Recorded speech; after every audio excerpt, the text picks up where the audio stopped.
கர்த்தருடைய பரிசுத்த நாமத்துக்கு மகிமை உண்டாவதாக. ஆண்டவராகிய இயேசு கிறிஸ்துவின் நாமத்தில் உங்களுக்கு என் அன்பின் வாழ்த்துக்கள்.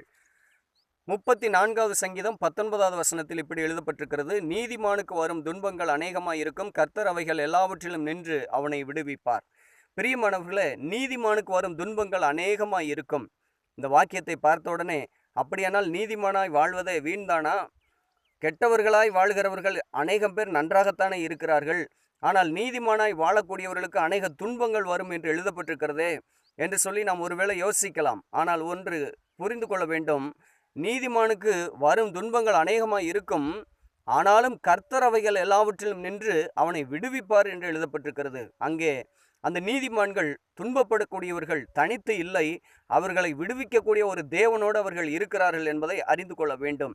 பிரியமானவர்களே, ஒருவேளை இந்த வார்த்தையை கேட்டுக்கொண்டிருக்கிற நீங்களும் கூட மனச்சாட்சியின்படி நீங்கள் நேர்மையாக வாழக்கூடியவர்களாக இருக்கலாம், ஒரு நல்ல செயல்களை புரியக்கூடியவர்களாக இருக்கலாம், கர்த்தருக்கு பயப்படுகிறவர்களாக இருக்கலாம்.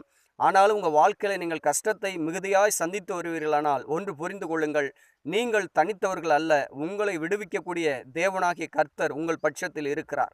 அவர் உங்களை விடுவித்து அவர் உங்களுக்கு சிறப்பானதை அடையும்படிக்கு உதவி செய்வார். நீதிமானுக்கு அநேகம் துன்பங்கள் வரலாம், ஆனாலும் கர்த்தர் அவைகள் எல்லாவற்றிலும் நின்று அவனை விடுவிப்பார். ஒன்றல்ல ரெண்டல்ல, எத்தனை உபத்திரங்கள் வந்ததோ அத்தனை காரியத்திலும் இருந்து அவனை விடுவிப்பதற்கு கர்த்தர் அவன் பட்சத்தில் இருக்கிறார் என்று வேதம் சொல்லுகிறது. விளங்கி கொள்ள வேண்டுமானால் ஒரு விஷயத்தை சொல்லுகிறேன். தங்கம் இது பூமிக்குள்ளிருந்து எடுக்கப்படுகிறது. பூமிக்குள்ளிருந்து எடுக்கப்படுகிற தங்கத்தை அப்படியே யாரும் ஆபரணமாக உபயோகப்படுத்த முடியாது. அது முதலாவது அக்கினியிலே போடப்படும். அந்த அக்கினியின் ஜுவாலை அந்த தங்கத்தை உருக வைக்கும்.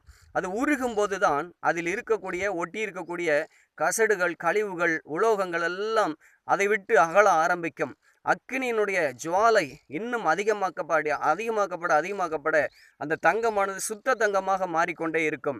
சுத்த தங்கமாக மாறின பிற்பாடு அது ஆபரணம் செய்யப்படுவதற்கு, உயர்ந்த இடத்தை பிடிப்பதற்கு அது ஏதுவாக மாறுகிறது. ஒருவேளை தங்கத்தை அப்படியே நாம் எடுத்து ஆபரணம் செய்ய வேண்டுமென்றால் அது முடியாத காரியம். இதுபோலதான் நீதிமான்கள் அநேக துன்பத்தின் வழியாய் பரிசோதிக்கப்படுகிறார்கள், பரீட்சிக்கப்படுகிறார்கள். அது உபயோகரமாய் மாறுவதற்காக அது அப்படி நடத்தப்படுகிறது. பிரியமானவர்களே, எல்லாமே நன்மைக்கு எதுவாகவே நடக்கிறது. யோசேப்பு என்ற ஒரு வாலிபர், அவர் தன்னுடைய இளமை காலத்தில் அவர் தன்னுடைய வீட்டில் உண்மையுள்ளவராக இருந்தார், பரிசுத்தமுள்ளவராக இருந்தார், தெய்வ பக்தி பயம் நிறைந்தவராக இருந்தார். எனவே தவறு செய்யவும் மாட்டார், தவறு செய்யறதுக்கு உடந்தையாக இருக்க மாட்டார், தவறு செய்கிறவர்களை தட்டி கேட்கவும் செய்வார். இப்படி அவர் நேர்மையாக இருந்தபடினால் அவர் சந்தித்த பிரச்சனை அதிகம்.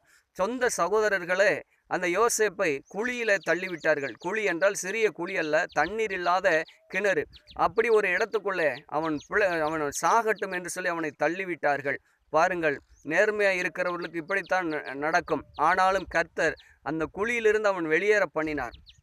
ஆன போதிலும் இஸ்மவேலர் என்று சொல்லக்கூடிய அந்நியர்களிடத்தில் அவன் அடிமையாக விற்கப்பட்டு அவன் கொண்டு போய் எகிப்து என்கிற நாட்டில் விடப்பட்டான். அங்கே அவன் செய்யாத குற்றத்திற்காக சிறைச்சாலையில் கொடுமையான ஒரு கைதிகளின் மத்தியில் அவன் ஒரு கைதியாக மாற்றப்பட்டான். நீதிமானாகிய யோசேப்பு மனச்சாட்சியின்படி தேவனுக்கு பிரியமாய் தேவனுக்கு பயந்து வாழ்ந்தவன், தவறு செய்யாதவன், தவறு செய்கிறவர்களை தட்டி கேட்பவன், தவறுக்கு உடந்தையாய் இராதவன். வாழ்க்கையில் அடுக்கடுக்காய் துன்பங்களும் துயரங்களும் வந்து கொண்டேதான் இருந்தது.